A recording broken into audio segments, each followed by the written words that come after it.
Kung lahat ng tao kayang pantayan yung pagiging matuwid niya, yung hindi ka rin talaga magkakasala, para saan pa yung pagpapako niya sa krus? Para saan pa yung sakripisyo na ginawa niya? E di magiging magyayabangan tayo sa langit.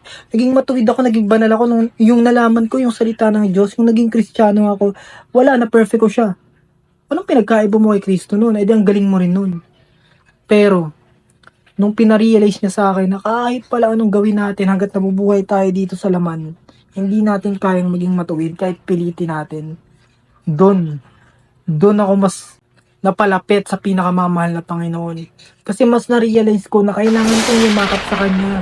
Kailangan ko pala talaga ng tagapagligtas. Kasi hindi ko pala talaga kaya yung ginawa niya. Kailangan ko pala talaga siya tanggapin, magkaroon ng relasyon sa Kanya para maligtas ako. Kasi hindi ko pala kayang iligtas yung sarili ko sa mga sarili kong gawa. Sana yun yung maintindihan niyo.